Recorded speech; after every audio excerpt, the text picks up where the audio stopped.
Universal News TV, votre chaîne d'information la plus crédible. Depuis plus de 50 ans, la multinationale française, Areva, puise abondamment dans les ressources d'un des pays les plus pauvres de la planète. Le Niger peut être classé aujourd'hui comme le deuxième producteur mondial d'uranium. Avec toutes ses richesses, le pays figure à la dernière place de l'indicateur de développement humain. Les institutions du Niger restent soumises à la politique néocoloniale de la France. Le Niger, un pays aussi riche mais pauvre. Comment comprendre ce paradoxe? À qui profite réellement l'uranium du Niger? Suivons maintenant le décryptage de la situation par le président Bandakani et d'autres panélistes qui sont sur le plateau de DBS. Suivons. Afrique, à qui profite l'uranium nigérien?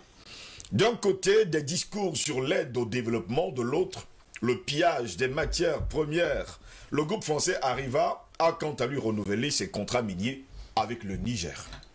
Avec effet rétroactif au 1er janvier 2008, Areva bientôt enlèvera ou achètera chaque année dans ce pays plus de 3000 tonnes d'uranium métal à 40 000 francs CFA. C'est comme ça, vous avez bien suivi, je parle bien sûr de la tonne. À 41 000 francs CFA, soit 61 € le kilo, contre 27 300, ça dit 42 € le kilo, contre, il faut le dire comme ça, 27 342 € à ce jour, soit une augmentation de l'ordre de 50%. Pourtant, ce prix est à peine le tiers de celui pratiqué aujourd'hui sur le marché spot, 126 000 francs CFA, soit 192 € le kilogramme sur le marché spot. Je ne sais pas si vous m'entendez ce matin. Malgré les dénégations officielles des groupes miniers, le prix spot reste la référence confidentielle pour les contrats à 5 ou 10 ans. De plus, le cours de l'uranium n'est pas prêt de s'effondrer puisque la demande à l'échelle mondiale peut être estimée à 80 000 tonnes pour une production effective de 46 700 tonnes par an. À la lumière de ce nouveau contrat, deux questions se posent. La première ressort des rapports entre le groupe français et les autorités nigériennes. Alors que depuis des décennies, les prix sont renégociés chaque année en octobre, pourquoi Areva conclut cette année encore une convention à la fin juillet en acceptant une rémunération en hausse de 50%? On s'interroge. La seconde se rapporte plus généralement à l'ordre économique mondial. Comment expliquer que l'ONU définisse en 2000, c'est-à-dire il y a 20 ans, avec solennité, les objectifs du millénaire en matière de développement pour réduire la pauvreté de 50%? On parlait bien sûr d'ici à 2015, ça fait 5 ans. C'est ce qu'il disait. Et que les matières premières indispensables à la consommation des puissants soient extorquées à bas prix à des pays qu'elles-mêmes classent parmi les plus pauvres du monde. Je m'interroge toujours. On peut avancer quelques éléments de réponse à la première question. Si Areva s'est assuré dès septembre 2004 le riche gisement d'Imouraren au nord du Niger, 4000 tonnes par an en 2012, les permis de recherche d'uranium accordés par le Niger en 2006 et avril 2007 ont remis en cause son monopole traditionnel. Ces deux dernières années, Areva a acquis 4 des 38 permis repartis sur 15 sites. L'ouverture s'est faite notamment vers l'Afrique du Sud, l'Australie, le Canada et la Chine. La volonté des autorités nigériennes de diversifier leurs partenaires a poussé Areva à se montrer plus à l'écoute des revendications du Niger en matière de prix. C'est ce qu'on nous dit.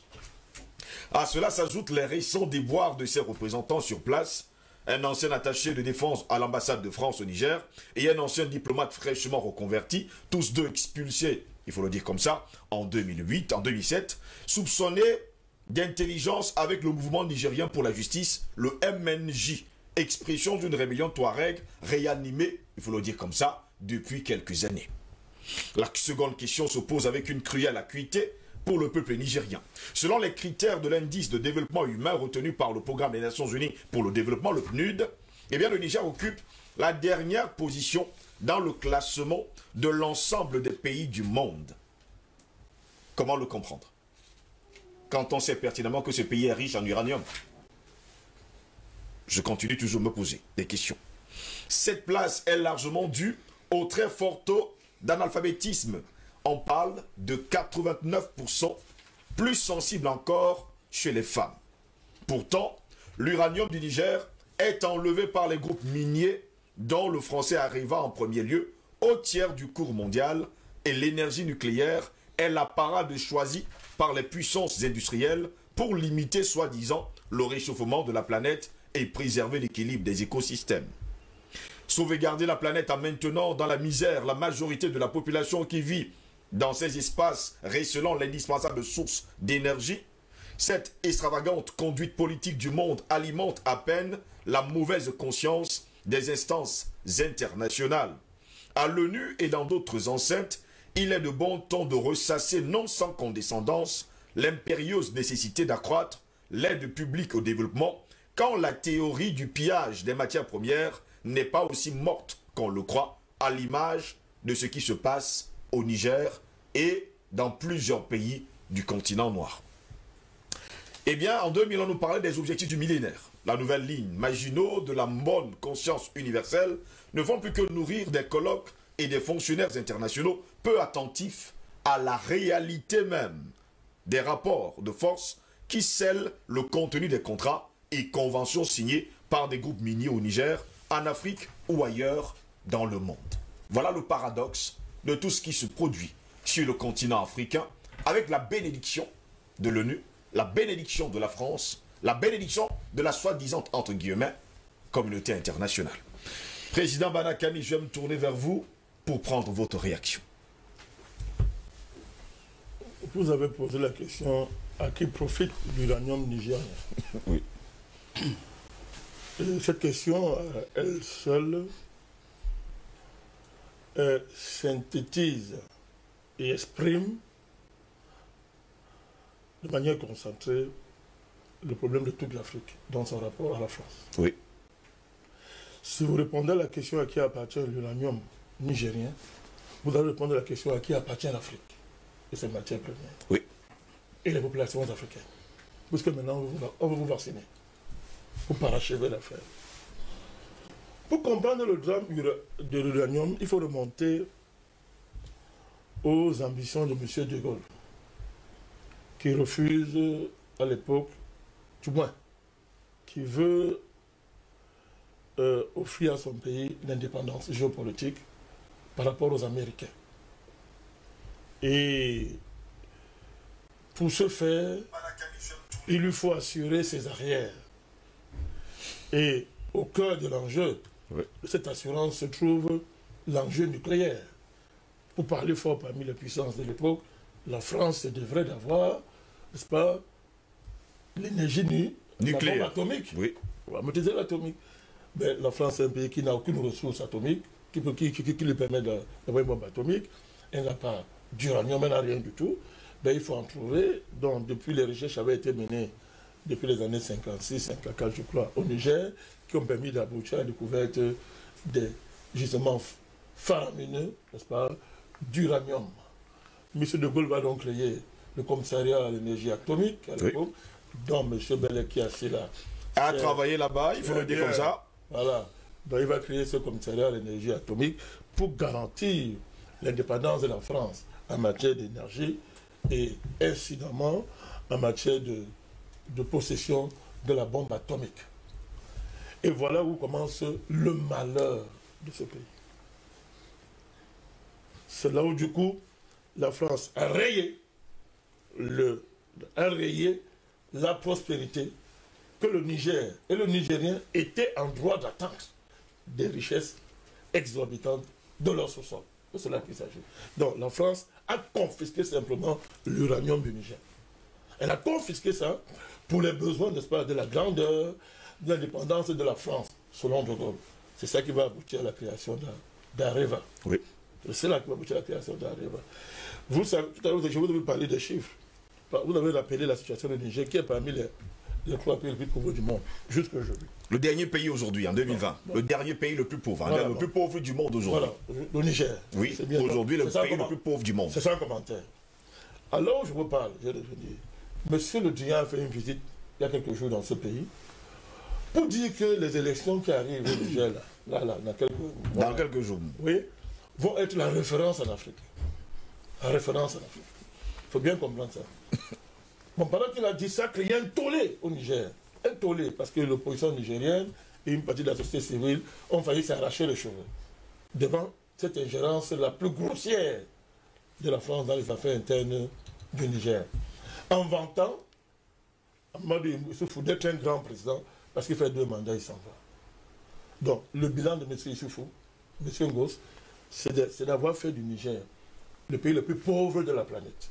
M. Le Drian vient d'inventer ça. Donc, M. Le Drian appelle démocratie parfaite un pays le plus pauvre du monde, qui est pourtant assis sur des richesses extraordinaires que la France a confisquées en installant un des systèmes de criminalité les plus absolus au monde. Puisque à chaque fois qu'un dirigeant nigérien lève la tête et logne, n'est-ce pas, les contrats d'Areva, on lui coupe la tête. On lui coupe la tête. Donc, pour vous dire, donc, voilà donc la démocratie que M. Le Drian est en train de célébrer au Niger. Et on veut donc présenter M. Issoufou comme un modèle. Donc, il faut d'abord liquider ça. M. Issoufou n'est pas un modèle. Et là, je suis gentil. J'allais dire c'est un vaurien sur le plan politique. Un véritable vaurien. C'est le type de dirigeant, justement, que la France veut promouvoir en Afrique.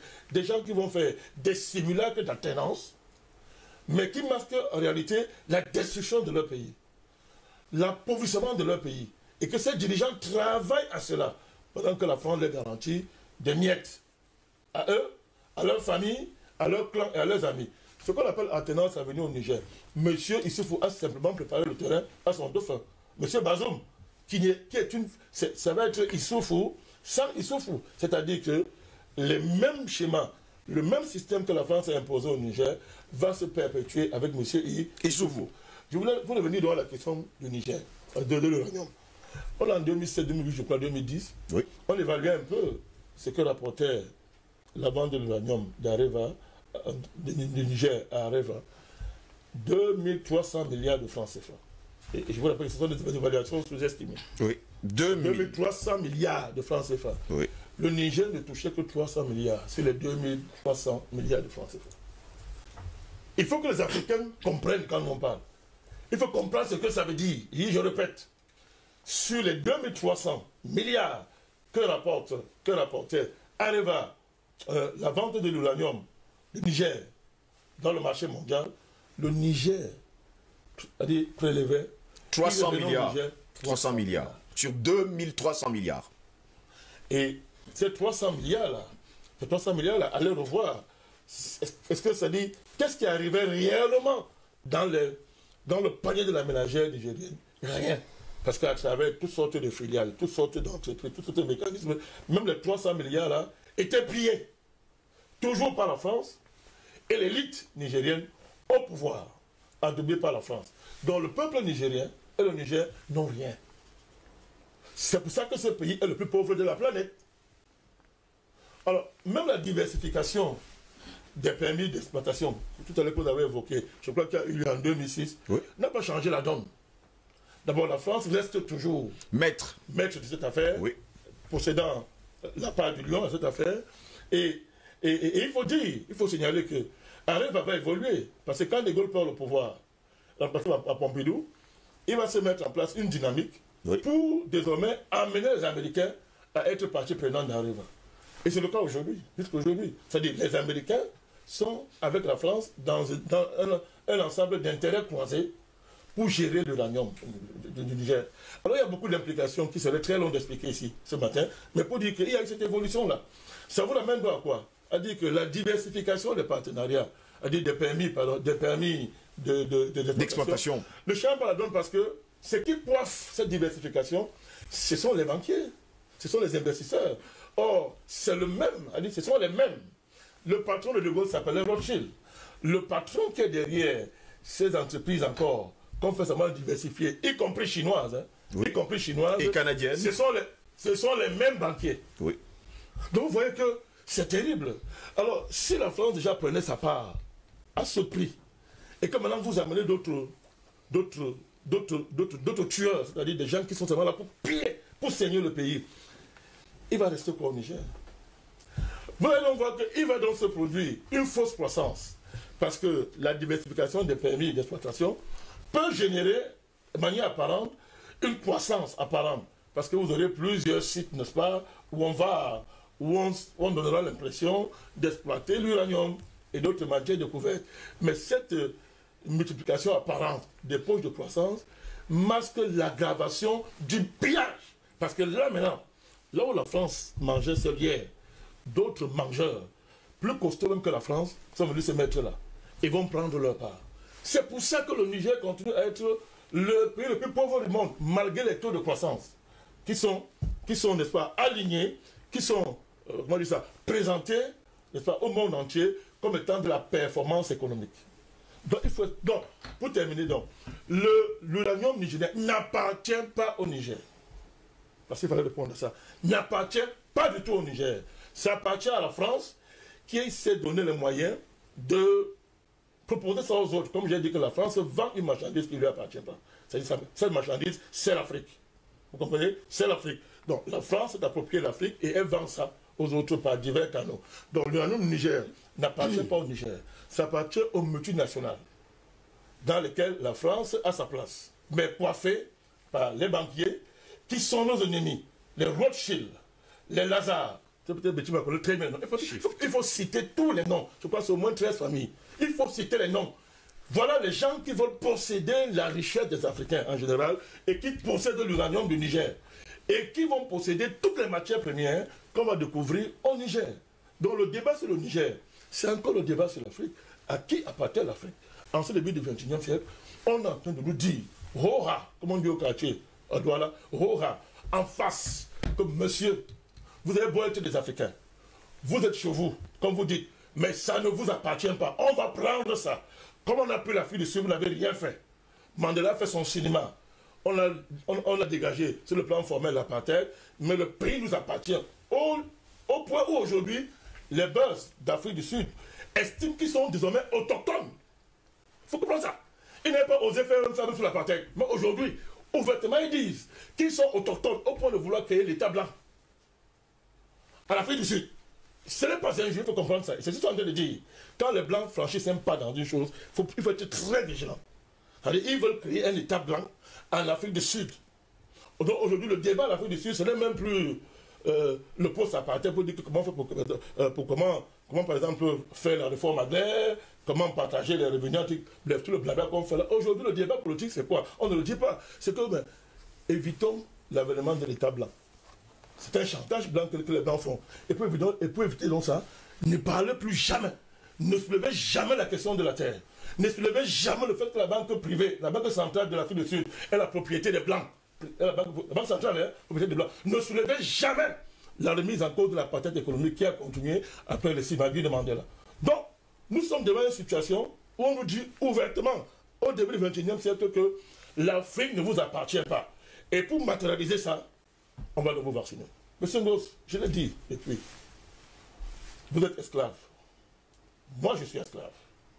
Nos présidents sont esclaves. Et ce qui reste à l'esclave, dans la dialectique qu'il oppose à son maître, c'est la guerre. Il doit tuer le maître. C'est ça qui est encore devant nous. Et se libérer. Justement. Merci beaucoup, Président Vadakani, pour cette première prise de parole. Docteur Bikima, je vais me tourner vers vous. Jusqu'à preuve de contraire, voilà un pays qu'on déclare être le plus pauvre du monde. Mais pourtant, chaque année, elle produit 2300 milliards de francs CFA, de revenus qui lui viennent justement d'uranium. Un pays tellement si riche, mais aux yeux du monde et aux yeux des calculs géopolitiques, est le plus pauvre du monde. Oui, merci Monsieur Steve Goss. Et après le brillant exposé de mon ami le président Vadakani, quand on dit 2300 milliards de francs CFA, c'est une sous-estimation extrême. Je le dis. Parce que d'ailleurs, va même concerner seulement la partie exploitation de la mine. Elle ne touche rien d'autre au-delà de cela. Vous avez soulevé des statistiques extrêmement importantes pour que les gens commencent à percevoir la profondeur de la situation. Le Niger, c'est 1 270 000 km², 22 millions d'habitants. Vous avez parlé de l'indice de développement humain, pour lequel ils sont les derniers depuis au moins 2 ans. Le taux de scolarité, vous en avez parlé, c'est le plus bas au monde. Le taux de mortalité infantile est le plus élevé dans le monde. Oui. Quand vous voyez une telle situation, pour un pays qui est aussi riche, rien ne peut vous empêcher de vous mettre en colère. Donc, je commence avec ceux qui se disent élite au Niger. Au Niger, oui. Si vous ne pouvez pas vous indigner face à une telle situation, quoi? Je ne m'arrête pas aux Nigériens, aux Africains. Si on ne s'indigne pas, quoi? Et maintenant, plus grave, pour les Africains qui détournent leur face de ce genre de situation, le Niger, l'avenir de l'Afrique de demain, c'est le Niger d'aujourd'hui, ce que vous voyez là. Oui. Pourquoi? Parce que l'évolution de la géopolitique actuelle, avec l'accord de Paris qu'on veut ramener au cœur de toutes les activités, c'est de faire de toute l'Afrique ce que le Niger est aujourd'hui. Puisqu'ils veulent s'éloigner des énergies fossiles, il faudrait bien des énergies de compensation. Et l'une des plus grandes, c'est l'uranium. Or, quand vous voyez Macron et le président Banakane en a parlé, il veut modifier la Constitution. C'est des mots codés. Quand on dit changement climatique, c'est une escroquerie. Il veut inscrire à l'article 1 de la Constitution que la France doit défendre le climat. Il veut le faire passer par référendum. Vous voyez des gens manipulés par les maîtres du monde, comme le général James Clapper, qui a été directeur de la CIA. Il vous dit que le plus grand danger auquel fait face les États-Unis aujourd'hui, c'est le changement climatique. Vous voyez, Joe Biden, premier discours, il dit que la première décision qu'il va prendre, c'est de rentrer dans l'accord de Paris. Il nomme John Kerry comme son envoyé spécial pour négocier l'accord de Paris. Vous voyez Tony Blinken au ministère des Relations extérieures, qui est un interventionniste. C'est le gars qui a inspiré l'intervention, que ce soit en Libye ou en Syrie. Donc vous voyez que l'Afrique est sérieusement en danger. Et comme le président Balaken l'a exprimé, l'uranium en tant que matière première et métal est négocié à la bourse de New York, au NYMEX. Il est vrai que Areva, ou la nouvelle version d'Areva, est capitalisée au CAC 40. Framatome. Oui, Framatome. Qu'est-ce que ça signifie? Une fois que vous êtes capitalisé en bourse, ça veut dire que vous êtes en fait une possession des maîtres du monde dont a parlé Badakani. Pourquoi? Parce que, je l'ai expliqué, je l'ai souvent dit, il n'y a que deux échanges qui contrôlent plus de 95% des transactions boursières au monde. Le ICE, qu'on appelle Intercontinental Exchange, et le CME, qui est le Chicago Merchandise Exchange. Pour pouvoir investir en bourse, vous passez par ce qu'on appelle des banques d'investissement. Il y a une dizaine qui contrôlent 98% des transactions. Et c'est à elles qu'appartiennent donc toutes ces familles-là. Vous avez les Goldman Sachs, les JP Morgan, qui était le conseiller de Rockefeller. Et ensuite, en plus, c'est ce JP Morgan, en fait, qui a donné l'enveloppe à Léon Trotsky pour la révolution en Russie. Et les gens ne le savent pas. Voilà. Quand on voit une telle situation, comme on a dit, diversifier les partenariats ne sert à rien. Ce que l'Afrique doit faire, d'après moi, c'est d'essayer de prendre son destin en main en contrôlant elle-même ses matières premières. Le Niger ne peut pas le faire dans l'isolement parce que l'adversité est très forte. Il faudrait que les Africains se mettent ensemble dans une espèce d'organisation, ça peut être un trust, auquel ils confient la gestion et la négociation de leurs matières premières. Ça, c'est le premier élément. Le deuxième élément, on doit inscrire en règle d'or. Quand vous regardez le capital d'Areva, vous ne voyez le Nigérian et le Niger n'a rien dans le capital. Ils préfèrent vendre. Ils ont ouvert le capital à une société japonaise. Ils font tout pour vous tenir en dehors. Ça veut dire que quand la société se capitalise même en bourse, le Niger n'en profite pas. Donc, c'est les premières choses qu'il faut changer. Vous voulez exploiter les matières premières chez nous, nous entrons dans la société à une certaine hauteur dans le capital. Au point que quand ça produit, nous aussi on gagne des dividendes. On ne peut pas se contenter que de vendre les brevets d'exploitation et d'exploration. Donc, le dernier truc dont j'ai envie de parler, c'est...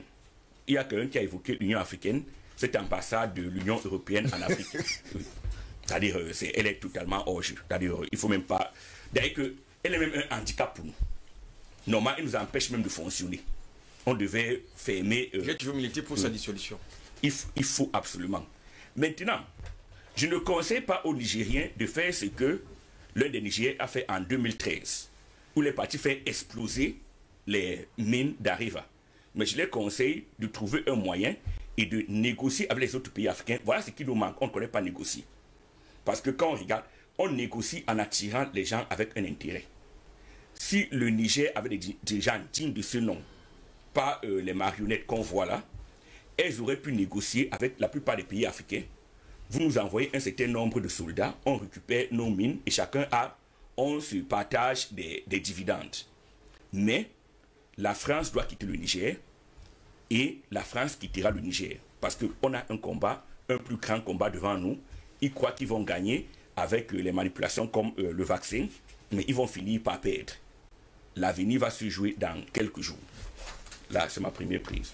Merci beaucoup, docteur Bekima. Merci pour cette première prise de parole. Docteur Jean-Paul Mbelek, jusqu'à preuve du contraire, le commissariat à l'énergie atomique a toujours eu ses pieds, il faut le dire comme ça, ses 2 pieds au Niger depuis 1968, d'après les recherches que nous avons faites. Et d'ailleurs, le prix, il faut le dire comme ça, du kilogramme de l'uranium, on nous a dit, d'après les recherches que nous avons eues, c'est qu'un kilogramme est à 41 000 francs. Mais sur le marché spot, eh bien, le kilogramme du même uranium est à 126 000 francs CFA. Une escroquerie qui dure depuis des décennies. Le problème est plus profond que ça. Oui. Parce qu'il a plusieurs aspects. Vous voyez qu'on aura du mal en une seule émission pour en parler. Parce que si moi je devais entrer dans les détails aussi bien scientifiques, jusqu'à la partie économique, il va falloir déjà que je redonne bien mes idées. Voilà. Donc, je vais essayer de commencer par un bout. C'est-à-dire que les prix que vous donnez déjà, parce qu'il faut que j'arrive à Amadou Tandja, il est décédé fin novembre 2020. Vous ne parlez pas d'Amadou Tandja. Oui. Vous parlez que de Niger, mais il faut que je parle aussi du Gabon, la Centrafrique, l'Afrique du Sud, le Congo, RDC. Tout ça c'est lié, allez-y. Oui, non, mais c'est pour vous dire que vous voyez l'extension du problème. Oui. Dire que les mines d'uranium... Le président Badakana a indiqué que c'est un problème entièrement et totalement africain et pas seulement nigérien. Voilà, au Gabon ont été épuisés, voilà. Voilà, pourtant la région de Franceville, Monana, c'est une des plus... Il y a un phénomène bien connu en physique là-bas. Bon, je vais essayer de revenir, hein, mais bon, d'abord, ce que je veux dire, les prix que vous donnez, il ne faut pas faire de confusion. Nous avons notre expert qui est à côté là. Au fait, Bekima, Paul Bekima, c'est un vrai expert. Ça, et il est mathématicien de formation. Et qui a jeté sa lumière sur l'économie. Vous voyez, quand lui parle d'économie, moi je me tais, j'écoute, je suis convaincu. Donc ma critique ne concernait pas Bekima. À l'époque, quand j'en parlais, je ne pensais même pas à lui, mais je lui ai dit que ça ne concernait pas les gens comme ça. Parce que ça, c'est un producteur d'idées, et il analyse la situation. Il jette la lumière mathématique sur la situation. Oui. Il ne récite pas la leçon.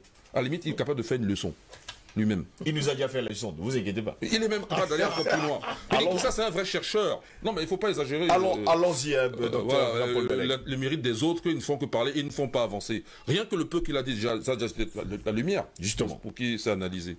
Bon, alors, les 41 000 francs CFA, les 126 000, le rapport est de 3. En gros, hein, 4 fois 41 000, c'est à peu près 126 000. Bon, c'est 123 000. Et c'est un facteur de 3. Oui. Donc, vous voyez que déjà, entre le prix encaissé par ce pays africain... Si jamais il encaisse d'ailleurs. Si jamais il encaisse. Oui. Ça devient encore plus... Ça devient encore plus compliqué. Et le cours du marché mondial, là, il y a un facteur 3. Voilà. Mais attends, l'escroquerie est plus grande que ça. Ça, c'est l'uranium en tant que terre, roche qui sort de la mine. Maintenant, ce qui est coté en bourse, la bourse dont Bekima parle, c'est pas ça. C'est l'oxyde d'uranium. La formule, c'est U2, U3, O8. U3O8. Oui. Ok, U3, ça veut dire que j'ai donc un conglomérat où il y a 3 atomes d'uranium contre 8 atomes d'oxygène. Et l'uranium oxydé, puisqu'il y a l'oxygène. Oui. Ok. La formule, c'est U3O8. Voilà. Ce U3O8, cet oxyde d'uranium, bon, l'uranium n'est pas encore, n'est pas encore enrichi. Hein. Donc, c'est un mélange d'isotopes. Il n'est pas encore enrichi. On vous comprend. Donc, il faudra encore l'enrichir après. C'est ce qu'ils vendent, là. Voilà. Ça, c'est ce qu'ils vendent. Directement de terre. Voilà, l'oxyde d'uranium. Le partage avec le Niger, c'est ça. C'est ce qu'il dit après le vrai. Voilà. On sait C'est où autre ça chose. passe. On ne sait pas là où ça passe. Là, à la bourse, c'est l'oxyde d'uranium. Oui. Donc l'uranium n'est même pas encore enrichi. Donc c'est juste l'oxyde d'uranium. Après, il y a un autre travail d'enrichissement.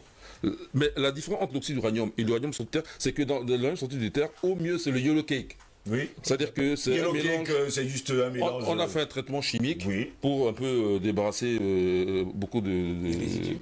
Oui, d'abord on a enlevé tout le granit et tous les résidus, mais il y a encore un autre traitement chimique à faire à partir de la peau pour obtenir l'hexafluorure d'uranium, qui lui va permettre de faire l'enrichissement. Mais maintenant, ce qui est coté au marché, c'est l'oxyde d'uranium.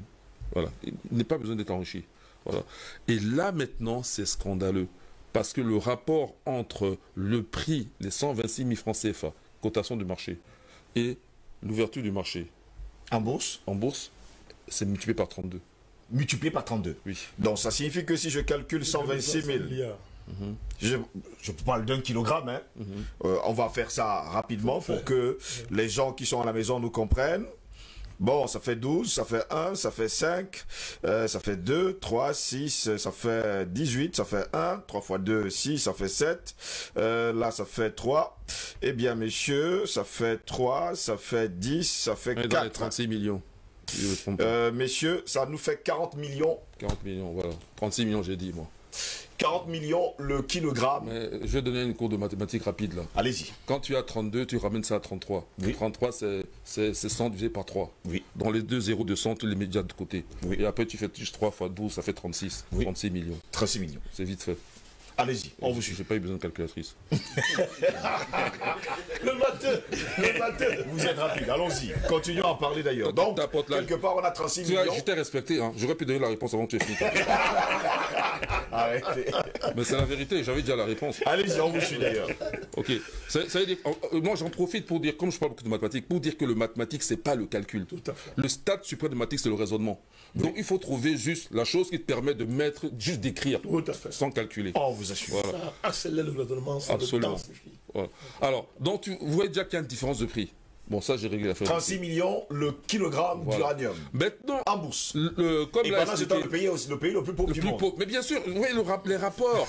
Imaginez qu'ils exigeaient comme le docteur Paul Bikema, professeur Paul Bikema, comme vous Ouais, voulez. professeur Paul Nous, Bikema. pour nous, on n'a pas de différence. Hein. Il n'y a pas. Je signale que le titre Paul. universitaire le plus élevé, c'est docteur. Donc vous êtes là à discuter professeur, docteur. Oh, Docteur, on c'est n'a plus pas important discuté. que professeur. Hein, parce que ça, c'est le titre universitaire le plus élevé.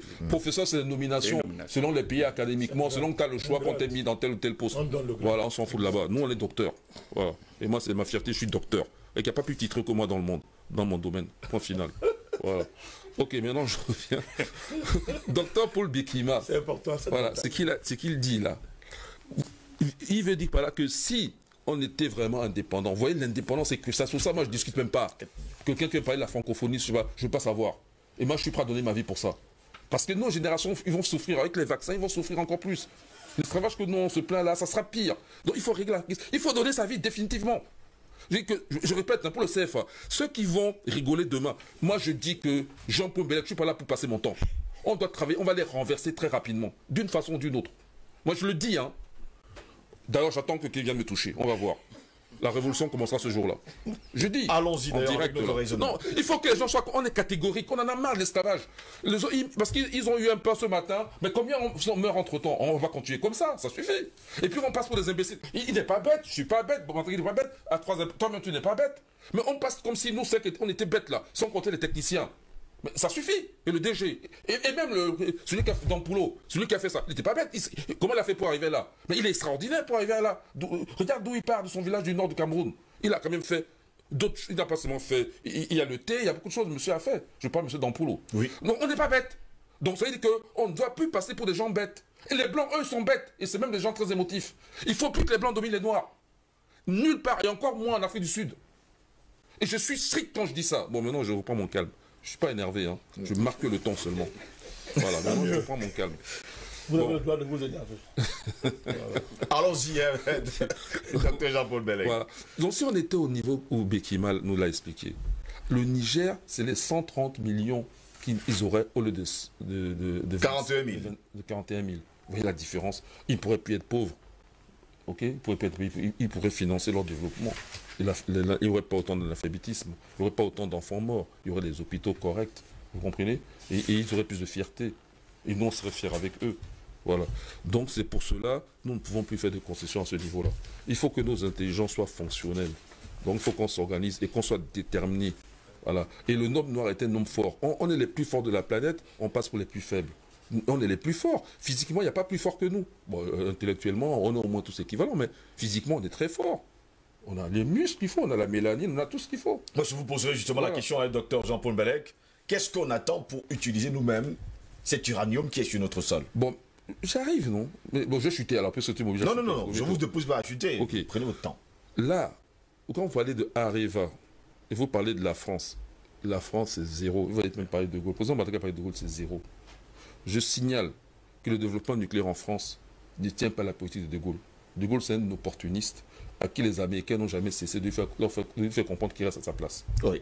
Et quand ils en ont eu marre de lui, ils lui ont fait mai 68. Oui. Et comme il était lâche, il a fui à Baden-Baden pour avoir le général Massu, qui lui a dit non, je retourne là-bas en France. Okay. Il va en France, les Français le désavouent, il démissionne 1 an plus tard. Okay. Donc c'est un lâche orgueilleux, mais vous voyez, il conjugue lâcheté, orgueil et sa vision de la France qui n'existe pas. Voilà. Donc, qu'est-ce qui soit concrètement sont les Israéliens? Les Israéliens ne pouvaient pas fabriquer la bombe atomique directement de chez eux. Oui. L'adversité ne les permettait pas de le faire. Il y a donc une collaboration entre Israël et la France. En Israël, on a le site d'Imona, qui est assez longtemps un site secret. Et le CEA, comme ça, j'ai travaillé pour Israël. Quand De Gaulle même a repris le pouvoir, parce que vous savez que après la Deuxième Guerre mondiale, on l'appelle, okay, au niveau du gouvernement de l'Union nationale, là, et ensuite il repart et on le refait revenir, comme les partis politiques n'arrivent pas à s'entendre, oui. Il propose la 5e République, on le fait revenir après. Quand De Gaulle revient, il découvre tous ces plans-là. Il donnait des ordres pour qu'on arrête, parce que lui, il était, avec sa vision de la France, là, il n'était pas d'accord pour que Israël ait sa bombe à travers la France. Et vous savez, on ne l'écoutait pas. Parce que Shimon Peres habitait en France. Et c'est Shimon Peres qui donnait des ordres. Et les ordres de Shimon Peres passaient directement. De Gaulle avait beau donner des ordres, ça ne passait pas. Je dis bien au CEA. Effectivement, j'ai travaillé au CEA. Je dis au CEA. On en a encore des traces aujourd'hui. Hein. Donc ça n'a pas été créé pour lui. Les gens qui ont créé le CEA, dont Areva n'est qu'une compagnie, parce que dans le CEA, il y a la partie qui soit l'uranium, il y a la partie... Et puis finalement, là, il y a aussi la partie... Parce que dès le départ, la vision du CEA, c'est recherche fondamentale et recherche appliquée basée sur l'uranium, qui permet de financer aussi la recherche fondamentale. Et donc il y a la partie recherche fondamentale, c'est là où moi j'étais. Voilà. Maintenant, il y a aussi la partie militaire, la dame. Là-bas, il faut entrer, là-bas, il faut montrer patte blanche, et certainement pas être étranger. Oui. Parce que même un Français... Vous savez, moi j'ai travaillé au CEA, chaque année, il y avait une enquête de moralité sur moi. Hein. Quand on fait, surtout que moi je suis étranger, je ne suis pas français, on fait les enquêtes de voisinage, mon contrat, on est année par année. Vous comprenez? Donc n'entre pas là-bas qui veut. On vous comprend pas. Et qui peut. Revenons justement. Donc je reviens. Oui, donc je vais dire que tout ce temps-là où le développement de la bombe atomique israélienne se fait, on a besoin de la France. D'autant plus que dans les colonies françaises, il y a l'uranium. Parce que le problème déjà c'est acquérir l'uranium et ensuite l'enrichir. La connaissance du procédé pour fabriquer la bombe atomique vient des États-Unis. Or, il n'y avait pas de chercheurs français là-bas. Dans le projet Manhattan, il n'y a pas de chercheurs français. Donc, comment les Français ont eu cette expertise? Ce n'est pas les Israéliens. Okay? Parce qu'Israël, il faut savoir qu'Israël est présent quelque part. À partir du moment où il y a des juifs sionistes, c'est comme si Israël y était.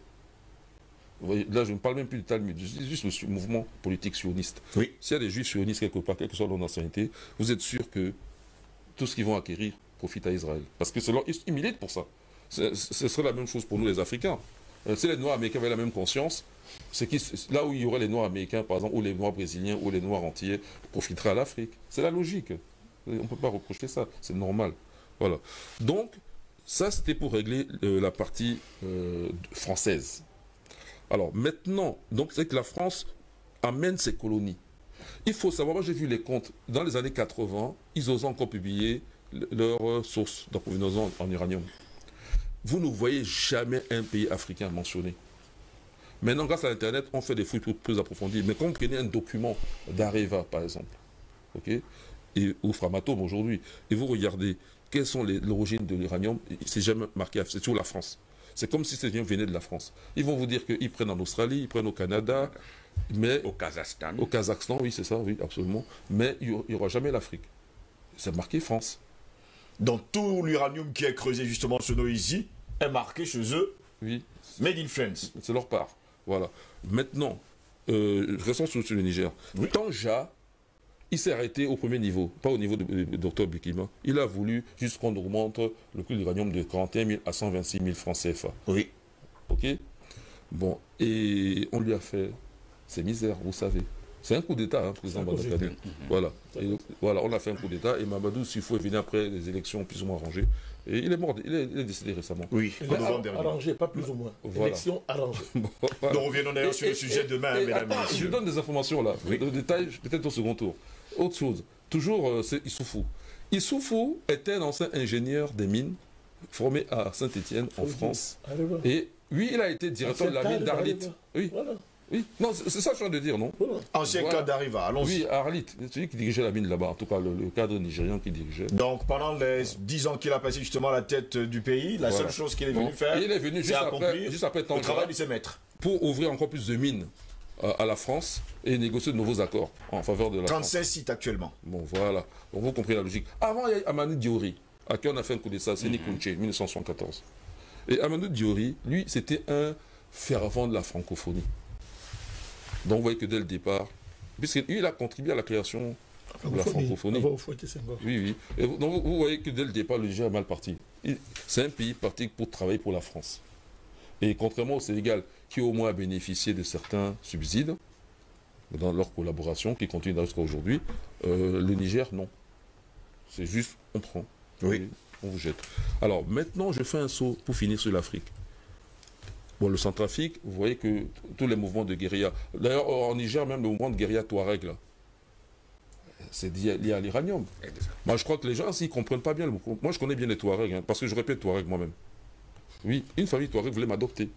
Et d'ailleurs, je devais même, à ce moment-là, il suffisait que j'épouse une de leurs filles qui me proposait. Ils voulaient que je devienne Touareg. Mais je ne vais pas citer le nom de la famille, mais s'ils m'écoutent, ils me reconnaîtront, ils me connaissent. Voilà. Le Mali, c'est très facile. Hein. Moi, j'ai beaucoup vécu au Mali. Finalement, j'ai plutôt été adopté par les Dogons. Parce que ça, c'était mon choix. Voilà. En tant que communauté d'astronomes. Oui. Voilà. Et les Touaregs ne sont pas, comme on dit, ce sont des Africains. C'est vrai que quand on prend leurs origines, il y a une origine étrangère, mais qui n'a pas d'origine étrangère, ils sont mélangés.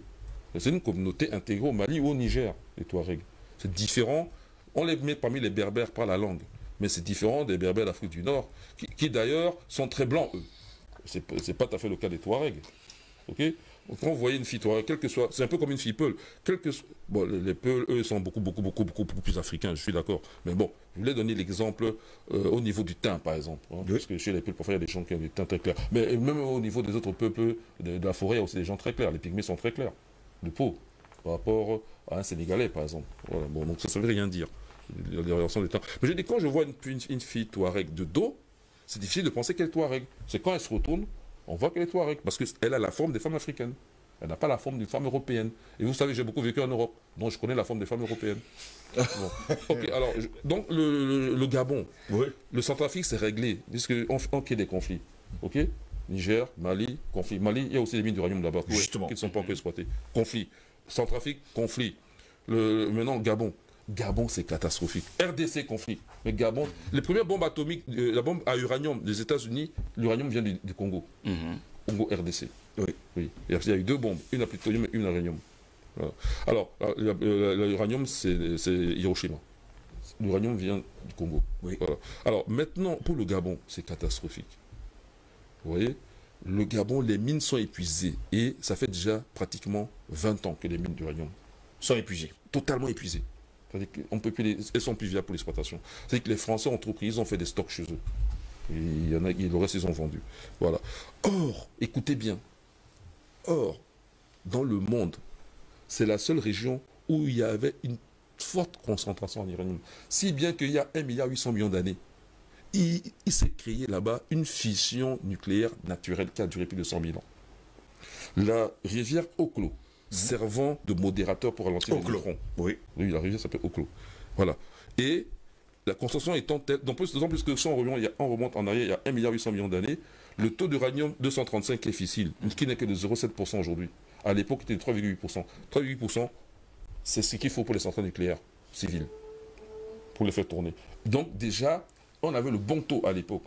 Parce que la radioactivité fait que le nombre de noyaux diminue, puisqu'ils sont radioactifs. Donc en revenant en arrière, le taux était plus élevé et suffisant pour faire la fission. Mais vous savez que dans la fission d'uranium 235, le numéro 235, c'est juste pour l'isotope. Hein. Oui. Si les gens veulent savoir, j'expliquerai après.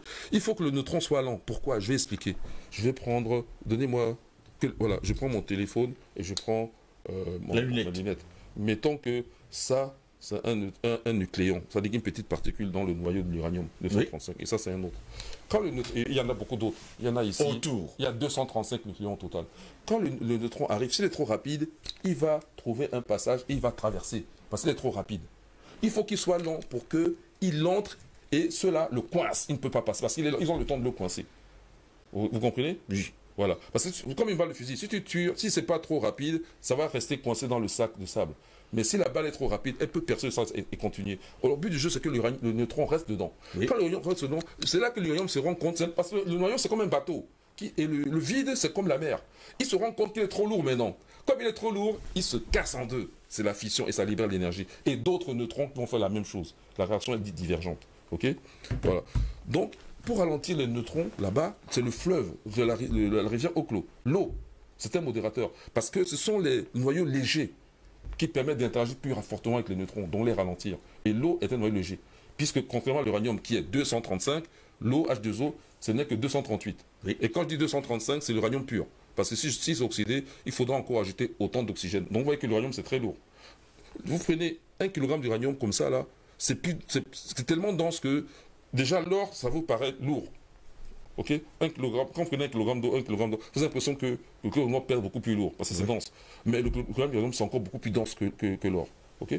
Donc, quand l'uranium arrive, le neutron arrive, il est donc ralenti par l'eau.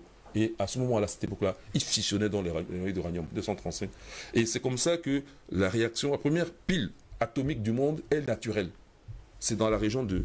Donc vous voyez le scandale de dire que cet uranium qui était si abondant est épuisé. Est-ce que vous comprenez le scandale? Oui. Bon, le phénomène de Oklo-Sticht là-dessus est un phénomène qu'on étudie en physique. Parce qu'il permet de mettre des contraintes sur la constante de structure fine. Et la constante de structure fine, c'est celle qui règle la stabilité de la matière. Moi, je vous ai posé une question avant de passer la parole à Albert Anatola ici. Qu'est-ce que justement les États africains attendent pour utiliser justement cet uranium pour nous-mêmes et pour nous protéger? Ils peuvent pas y répondre, ils peuvent pas l'utiliser. Les États africains, c'est à nous de les changer. Vous voyez que mon discours là, il sert à quoi? D'abord, vous voyez qu'une connaissance comme la mienne ou Bekima, est-ce qu'il l'utilise? Vous êtes des physiciens, vous êtes des mathématiciens, vous êtes sur ce plateau. Est-ce qu'il l'utilise, président Bandakani? Toi-même, tu es président. Et on a voté pour toi à la dernière élection. C'est quoi? Les municipales? Non. Mais les gens t'écoutent tous les jours ici, te félicitent, non? Nous devons vaincre l'adversité. Oui. On doit aller contre. Donc, ce qu'il faut, c'est que désormais, ils sont assez âgés. Il faut seulement qu'ils soient sages, comme un bon Africain. Qui nous laissent les ouvertures. Et il faut que les camtos aussi s'arrêtent. Ça veut dire, quitte que je prenne ta place, il faut que ça s'arrête. Okay? Et tous ceux qui croient qu'il faut soutenir Camto parce qu'ils sont bamilekés, il faut qu'ils arrêtent aussi. Parce que le combat est national et continental. Il n'est pas régional. C'est toute cette, cette sagesse-là qu'il faut qu'on retrouve avant même de partir à l'organisation. Merci. Et moi, je mise là-dessus. Parce que je pense que le peuple est intelligent. Le peuple est justement intelligent. Et puis j'espère apporter de la clarté mathématique. On espère également. Voilà. J'en dirai encore un mot à la fin. Tout à l'heure, vous aurez justement le temps. Albert Anatola, ici, on nous présente le Niger comme étant la face hideuse de ce que les Rothschild, et sans oublier la France, ont besoin de faire sur le continent africain. En fait, jusqu'à preuve de contraire, on le sait aujourd'hui en 2020, le Niger est le pays le plus pauvre du monde. Pourtant, c'est un pays, on pourrait même dire, l'un des pays les plus riches en matières premières sur le continent. Et d'ailleurs, même dans le monde entier. Mais il est tellement pauvre que là, en ce moment-là, c'est une expérimentation. On a l'impression que c'est une expérimentation qu'on a fait au Niger et qu'on a besoin de reproduire dans tous les pays africains. Oui, disons que il faut déjà noter que le Niger, comme la plupart des pays africains qui ont des richesses naturelles, notamment minières, c'est un gros scandale. Un gros scandale géologique, environnemental, et entre autres, un gros scandale économique, et même un gros scandale politique. Parce qu'il y a les implications politiques. Tout à l'heure, le président Pandakani a tenté de planter le décor, mais je voudrais revenir un peu plus loin, parce que lui il a mis dans un certain contexte. Parce que la situation qui se passe au Niger n'est pas dissociable des accords OCR que justement Houphouët-Boigny avait signé avec Paris à l'époque, lors de, n'est-ce pas, qui donnait lieu à l'exploitation du sous-sol, n'est-ce pas, de la zone sahélienne. Vous vous rappelez à l'époque. Là, et nous savons qui était M. Houphouët-Boigny. Et le Niger fait partie justement de cette loi au Parlement français. Tout à fait. À l'époque, il est député tout à fait. Donc, ce qui se passe donc justement, quand on cite dans cette situation, dans ce contexte-là, c'est là où tout part en fait. Oui. C'est-à-dire que désormais la France est maître du sous-sol des zones sahélo-sahéliennes qui regroupent à la fois le Mali, le Niger, en tout cas, c'est grand espace désertique. Oui. C'est ça l'écho. Tout à fait. C'est ça le projet qu'on appelle l'écho. Tout à fait. C'est ça. Donc, quand je dis cela, je voudrais également apporter un petit rectificatif par rapport aux chiffres que vous avez tout à l'heure énoncés. Les chiffres actualisés, pour ce qui concerne justement ce que rapporte, j'allais dire le gouvernement nigérian, pour l'exportation de son uranium, c'est 245 milliards en 2018. 245 milliards en 2018. 245 milliards en 2018. Et je dis bien les chiffres actualisés. C'est ce qui veut dire donc que c'est chiche. Deuxième chose, il faut noter que bon, Areva qui a muté en Areno, je crois, l'État nigérian est désormais... Nigérien. Je pas des Nigériens, je pas des Nigériens, j'ai des Nigériens. Ouais. Est désormais actionnaire. Ça, il faut également le préciser de président Bandakani. C'est vrai que dans le capital, il est minoritaire parce que c'est Areno qui est majoritaire au capital. Parce que Areva désormais, enfin, ancien Areva a désormais 2 filiales qui exploitent l'uranium nigérien. Ceci dit, ça nous renvoie à 2 problématiques. La problématique politique d'abord parce que il s'agit des problèmes d'accords qui sont signés entre un État, à mon sens, et une des multinationales. Bon, il est donc incompréhensible que même si ces multinationales ont derrière un État, c'est-à-dire l'État français, je pense que de manière générale, lorsque c'est vous qui avez la ressource dont l'autre a besoin, c'est vous qui devrez faire de la surenchère. Oui. Au niveau, n'est-ce pas, de la négociation. Et ce qui est donc paradoxal, c'est quoi? C'est que, justement, l'unité nigérien qui est propriétaire de l'uranium nigérien va dans la signature de ces accords de manière complexée. Ce qui pose un problème d'intérêt. C'est-à-dire que, finalement, donc, la personne, c'est-à-dire le chef d'État qui signe les accords, là, doit être pro-Paris, c'est-à-dire un pro-français. C'est ça qu'il s'agit. C'est pour ça que là, je réponds à la question, la préoccupation du président Bandakani, c'est-à-dire que, en fait, le prochain président des Nigériens, du Niger, pour moi, oui. Ce sera un pro, ce sera celui que Paris aura imposé. La preuve, il l'a évoqué. Monsieur Jean-Yves Le Drian. Bazoum. Monsieur Jean-Yves Le Drian, qui s'offusque de ce que l'Italie se mêle des affaires politiques, des affaires internes françaises, se mêle de la politique nigérienne, en imposant, en jouant le maître du jeu. Et ça ne se passe justement avec la complicité tacite carrément des Nigériens, il faut le dire. La deuxième chose qu'il faut justement convoquer, et on n'en parle pas trop, j'ai parlé de scandale environnemental, parce que justement, Paris qui parle des accords du climat, qui veut d'ailleurs entrer dans le climat et faire un référendum sur le climat. Le Niger. Oui. C'est de cette activité pollue et dégrade, n'est-ce pas, l'environnement nigérien. C'est quoi la contrepartie? Il n'y a aucune contrepartie par rapport à cette pollution, parce que ça a une pollution, ça détériore, ça dégrade et ça pollue. C'est quoi la contrepartie? Maintenant, je veux évoquer un élément géopolitique. Paris dit qu'au Mali, on ne doit pas négocier avec les terroristes, n'est-ce pas? Mais au Niger, Paris a demandé à ces multinationales de négocier avec les groupes terroristes pour préserver, pour sécuriser, n'est-ce pas, les mines, n'est-ce pas, que ex arrive à exploiter. C'est ça qu'il s'agit. Voyons un autre paradoxe. Le troisième problème que je voudrais évoquer est d'ordre économique. La plupart de mes précédents intervenants ont évoqué cet aspect-là. C'est-à-dire qu'en fait, c'est quoi le problème du Niger à la fin? C'est-à-dire que vous êtes propriétaire de votre affaire, mais vous êtes paupérisé. C'est vrai que c'est vous le problème. ça veut dire que c'est vous le problème. Est-ce que le Niger a réellement le choix, Albert Anatola, ici? Je veux toujours dire qu'on a toujours le choix. Le choix de faire quoi en ce moment-là? On a toujours eu le choix. C'est-à-dire que je veux prendre un élément simple. Vous vendez votre patate, vous avez fixé un prix, peut-être 500 francs votre tête patate. Maintenant, moi, je dis que je vous donne 100 francs sur votre tête patate. Et vous acceptez. La faute revient à qui? La faute vous revient. Pourquoi? Parce qu'il y a un problème d'enjeu. Il y a un problème d'intérêt. Il y a un problème de prospective. Il y a un problème de planification. Parce que la plus de 100 francs que je vais vous donner, ça va résoudre vos problèmes. Pas du tout. C'est ça qui est la question. Il y a un problème de plus-value. C'est-à-dire, est-ce que les 100 francs que je vous donne sur le tête patate que j'achète chez vous, ça ne va pas résoudre votre problème. Alors que si on négociait le prix de votre tête patate au prix justement convenu par vous, ça devait peut-être résoudre vos problèmes. Ça pose donc un problème justement d'enjeu, j'ai dit de planification, ce qui nous renvoie donc fatalement à la transformation de nos matières premières. Et de ce point de vue, il faut de la technologie parce que transformer est une chose. Est-ce que vous avez la technologie? On a des scientifiques sur ce plateau, on a toujours eu des scientifiques sur ce plateau qui peuvent faire des choses extraordinaires. Même si on n'a qu'à leur faire confiance et tout de suite. Non, le problème n'est pas là. Le problème un peu plus. C'est sérieux, mais c'est possible. C'est-à-dire que tout à l'heure, quelqu'un a parlé d'une convergence d'action. Je parle du docteur Bikimi qui parle d'une convergence d'action sur le plan continental. C'est-à-dire que si le Niger n'a pas, n'est-ce pas, d'expertise locale, oui. le Niger peut solliciter l'expertise à l'intérieur sur le continent, dans une convergence d'action.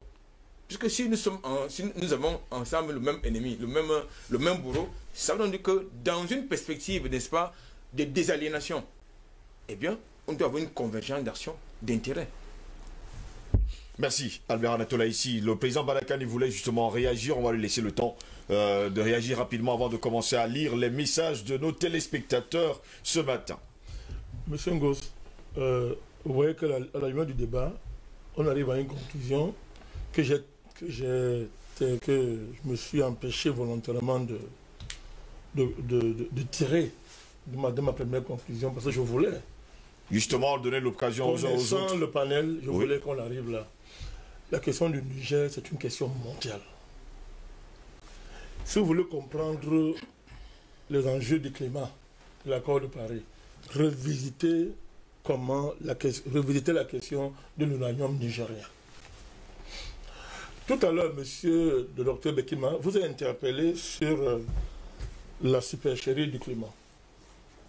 Tout le discours pseudo-scientifique qui est autour du climat vise à légitimer ou bien à créer un nouveau cycle du capitalisme qui va permettre d'éliminer tous ceux qui ne seront pas compétitifs. Oui.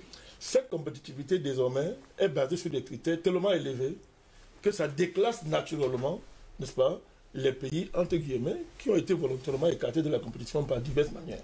Les pays qu'on a maintenus, n'est-ce pas, en situation d'esclavage. Il faut déclasser ça. On a donc créé une nouvelle frontière qui est la frontière écologique.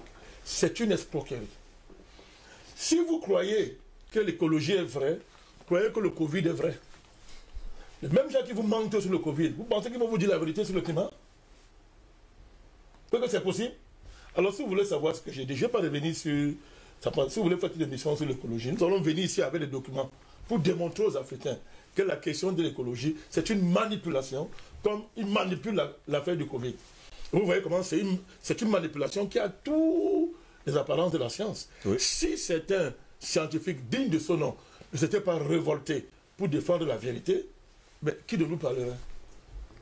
Puisqu'on te dirait que tu n'es pas scientifique, ne parle pas. Maintenant, quand les scientifiques même parlent, dès qu'ils ne sont pas de leur côté, on coupe la tête pour vous démontrer qu'il ne s'agit pas de science. Si l'auteur est là aujourd'hui, comme il est là aujourd'hui, là, comme il commence à faire là, ils vont vous dire demain qu'on va l'envoyer demain dans un asile. Ils vont même nier qu'il a travaillé au commissariat de l'énergie atomique. Ils vont nier ça. J'ai mes documents. Non, je dis, ils vont dire que c'est c'est même sur l'internet. Docteur Raoult, le professeur Raoult a les documents, non? Qui remet en cause le professeur Raoult? Les professeurs Perron, qui sont même les propres experts, qui sont des experts de l'État français. Les Toussaint, tous ces gens-là, leur compétence n'est pas remise en cause à quiconque. Mais vous voyez, on a envoyé le professeur Foutignan, un des meilleurs esprits français. On l'a envoyé à l'asile, psychiatrique. On a dit qu'il est fou. Parce qu'il s'oppose à ça. Vous voyez donc il faut faire attention dans le discours scientifique. Quand il est mis en avant par ces voyous-là, je vais vous donner une démonstration simple. Pendant que la France fanfaronne sur le COP21 en disant que vraiment Macron veut faire un référendum sur le climat, pourquoi la France ferme les yeux sur le rapport d'une organisation française, une ONG française, on parle dans les preuves, qu'on appelle le CRIRAD. Le CRIRAD. Le CRIRAD est dirigé par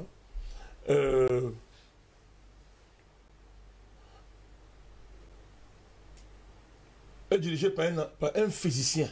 Oui. Un physicien français. Je crois que c'est un certain monsieur, était dirigé par un certain Bruno Charrion. Charrion.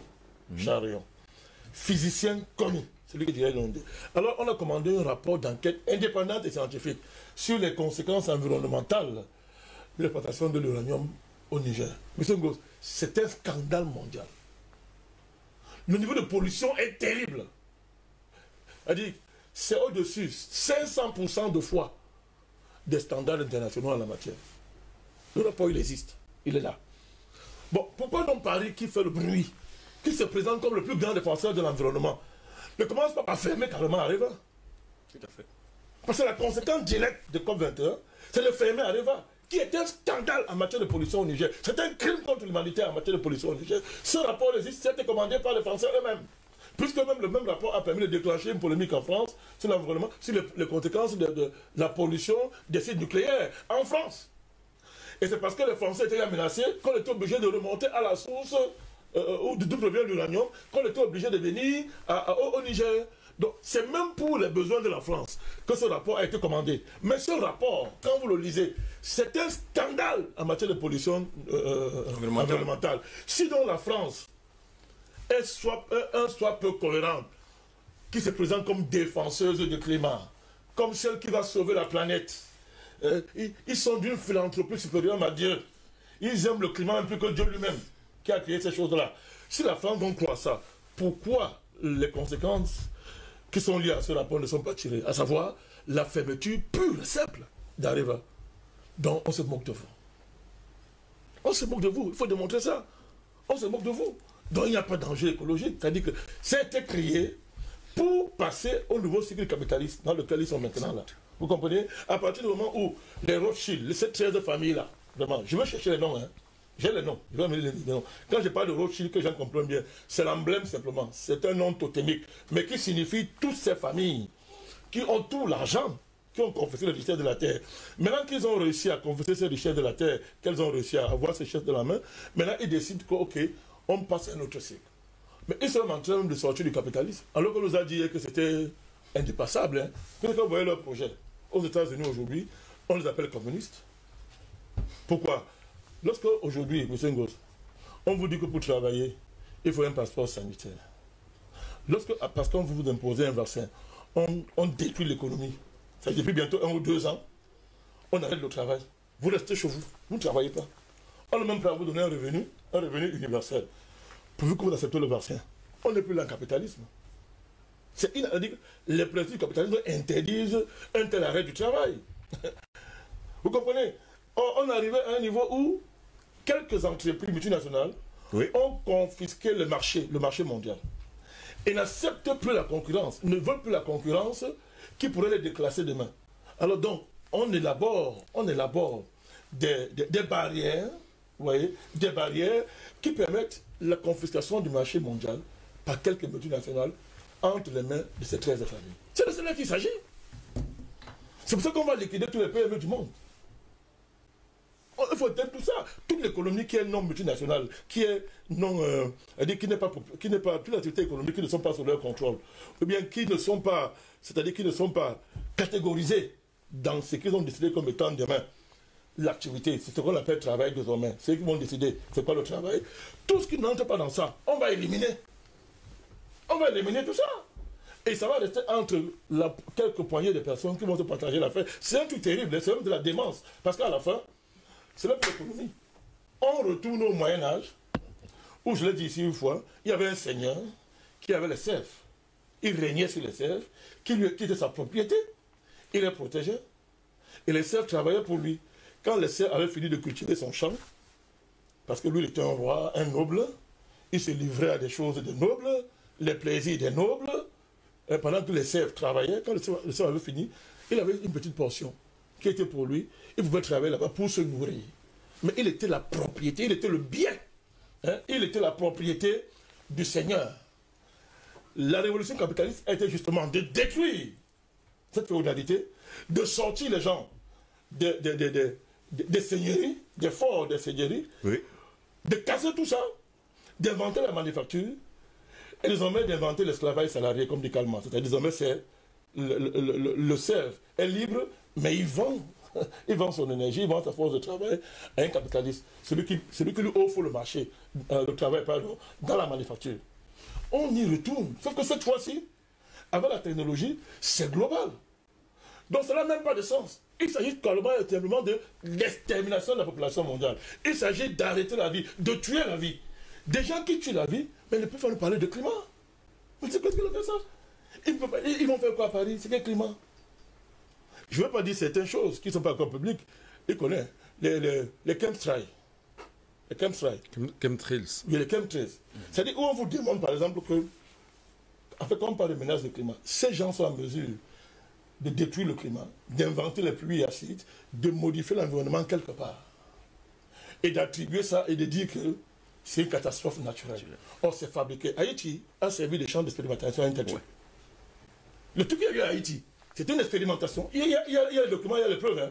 C'était une expérimentation pour justifier, pour faire peur à la planète, dire que non, le climat est en train de devenir un danger terrible. Oui. Donc, désormais, celui qui défend le climat est moralement supérieur à celui qui ne le fait pas. Donc, la morale normale, M. Goss, l'éthique de la vie, qui est l'amour du prochain, qui est le souci du pauvre, qui est le partage équitable de richesse, est remplacée par une morale, la morale verte écologique. Ça veut dire quoi? Je peux être un pédophile, je peux être un homosexuel, je peux faire des crimes rituels, tuer les enfants et boire leur sang, comme font ces voyous-là. Moi, je ne les crains pas. Hein. Comme font ces voyous-là. Ce n'est pas immoral. Ce qui est immoral, c'est le non-respect du climat. Il faut bien pouvoir tout à fait vous dire. C'est ça qui est amoral. Donc, je peux dire que je suis homosexuel, c'est très bien. Je n'ai pas d'identité. Je peux être femme le matin, à 15h. C'est 15h, du matin jusqu'à 15h. De 15h à 20h, je suis une femme. Et entre 20h et 3h du matin, je suis homme-femme. Et le matin, je reviens quelque chose. C'est-à-dire que ça, ça ne dérange personne. Ça ne dérange personne. C'est ça, ils appellent ça le progressisme. Et le père de ça, c'est le voyou qu'on appelle George Soros. Ce minable, c'est lui qui ils appellent ça progressisme. Et vous allez comprendre qui est Macron. Quand vous dites que son idéologie, c'est le progrès, le progressisme. Les gens qui n'ont pas de culture vont croire qu'on parle de progrès. Non, ça n'a rien à voir. Il s'agit de la réaction la plus abjecte de l'humanité, d'un retour en arrière la plus... C'est même pire que le cannibalisme. Vous comprenez, hein? On peut cannibaliser les gens parce qu'on a même faim. Vous êtes en forêt, je termine. C'est ce qui est important. Si vous êtes dans une forêt, vous avez faim, vous pouvez manger quelqu'un. Vous n'êtes pas un cannibale. Non, je n'ai pas dit. Il y a eu ça. Quand l'avion qui s'est perdu dans les Andes, il y a eu ça. C'est pas les Africains, c'est pas les Africains. Je n'ai pas dit Africain. Nous, on meurt de faim. Quand on a faim, non, je n'ai pas dit Africain. Je suis en train de prendre l'exemple pour dire qu'il y a cannibalisme et capitalisme. On ne mourrait pas de faim en Afrique. On meurt de faim parce qu'on n'est pas cannibale, justement. Et peut-être il y a les cannibaux rituels, mais il n'y a pas le cannibalisme. En tout cas, c'est un exemple qu'il a pris. Il n'a pas dit que les Africains sont cannibales. Je n'ai pas besoin de le dire. Merci. Je ne parle pas de l'Afrique. Je suis en train de parler d'un concept qui est manipulé par des gens. Je dis que le cannibalisme, si quelqu'un a faim, il n'a pas le choix dans une forêt, tout est comme ça. Il tue. On a dit au Rwanda, non? Au Rwanda, les gens préparaient les humains dans le mamite pour survivre. C'est vrai ça? Bien sûr. Jamais entendu parler. Je vous dis. Merci. Mais ce n'est pas un débat qu'on va faire aujourd'hui. Pendant le génocide au Rwandais, il y a des choses terribles. Hein? Un chanteur, comme il s'appelle, le Rwandais qui chante là. Corneille. Corneille. Il faut écouter sa chanson. Et même son histoire personnelle. Donc, ce n'est pas une affaire d'Africain, le génocide, ce n'est pas africain. Ce n'est pas ce que je suis en train de dire. Ce que je veux faire comprendre, c'est quoi? C'est qu'il y a cannibalisme et cannibalisme. Mais ces gens-là, ça dit que le cannibalisme qui est à la frontière n'est pas franchi, est mieux, parce que c'est ce que je veux démontrer, c'est mieux que ces gens, ils sont pires, on ne peut même pas les classer. Parce que désormais, il faut que les Africains comprennent bien ce qu'on est en train de dire. Parce que ce qui est moral désormais devient immoral. Devient immoral. C'est la base de ce qu'on a remplacé les valeurs telles que moi et vous on les connaît. Et les valeurs de la morale que moi et vous on connaît. je ne fais pas le mal à un prochain, je ne tue pas quelqu'un, je ne tue pas mon semblable. Je ne mange pas et je dors quand mon voisin a faim. Et ça part de l'individu jusqu'à l'État. Et même au niveau international. Tout ça est balayé, professeur Jean Belève. Tout ça est balayé pour remplacer ça par une fausse morale que seuls ces gens maîtrisent. La morale de la défense du climat. Alors dites-moi, monsieur Belève, vous et moi, là, moi, je défends le climat comment? Le climat est une affaire tellement large. Il faut faire des choses extraordinaires. Que c'est réservé à ceux qui connaissent, qui ont un discours élaboré. Et ce discours, personne ne le juge. Eux seuls le jugent. Alors que les choses simples, comme aimer son prochain, respecter le bien d'autrui, ne pas voler, ne pas tuer, des choses simples, faisables à mon niveau, on balaie tout ça. Le fait de ne pas aller avec un homme, on balaie tout ça. De ne pas aller avec femme, on balaie tout ça. De ne pas aller avec les animaux, on balaie tout ça. On peut aller avec les animaux, on peut aller avec les chiens, manger le caca des gens, quand on fait ce qu'ils appellent l'amour, la bestialité, faites toutes ces choses-là, pourvu que vous défendez le climat. Dès que vous défendez le climat, vous êtes un être moral. Or, ce qu'il y a derrière, c'est une stratégie pour confisquer les richesses de l'Afrique et capter les Africains de leurs richesses. C'est ça. Il faut préciser que la vaste région du nord du Niger détient d'importantes mines d'uranium, dont 2 sont actuellement exploitées depuis plus de 50 ans par Areva. Le Niger est l'un des pays les plus pauvres du monde.